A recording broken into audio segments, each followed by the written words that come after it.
Is everybody okay?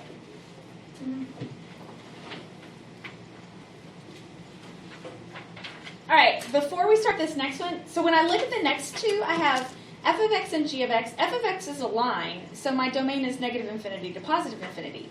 But when you look at g of x, I have a different domain, so I'm going to go ahead and figure out what that is because it's going to affect every single problem.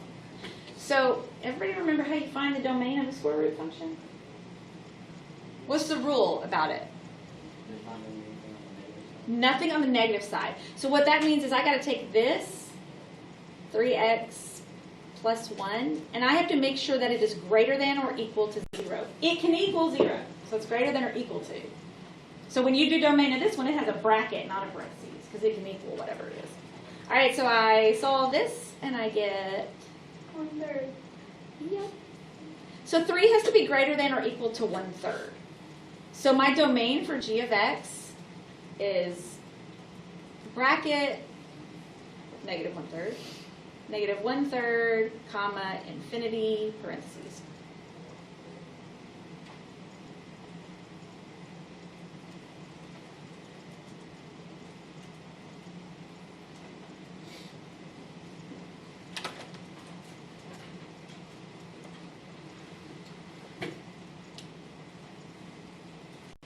Okay, now I'm going to set this up, f over g. I have x squared minus 3x over square root of 3x plus 1. Now I have a couple of issues here. One, we figured out we already have a domain restriction. And now I have another domain restriction because the bottom can't equal 0, although that one's pretty easy to fix. But the bigger issue is, can I have a square root on the bottom? So how do we get rid of a radical on the bottom? You square, you multiply it by itself. So you're going to square the bottom and the top by square root 3x plus 1. It's called rationalizing, and we'll do it a lot in trig. So anytime you multiply a radical by itself, it gets rid of the radical.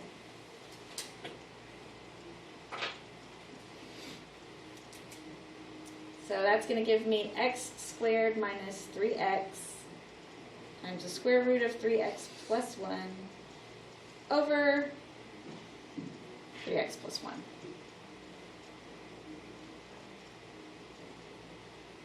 Now on top, the only thing you can actually do, and I'll look and see about my Loves Plus if they'll let you leave the answer like it just was, is distribute that. So it would end up being, I'll write it over here, x squared in front of 3x plus 1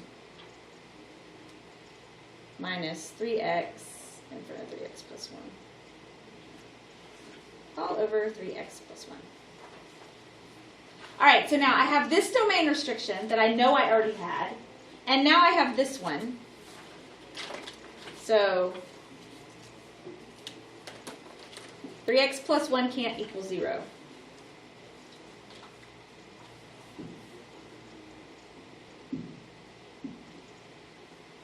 All right, so x can't be negative 1/3. So this domain restriction is sort of the domain for this problem. It ends up being parentheses negative 1/3 to infinity. Because I can't, if I use a third, the third works for the radical just fine. The negative 1/3 works for the radical, but it doesn't work for the denominator, so you have to make it a parenthesis instead of a bracket. Everybody okay, kind of?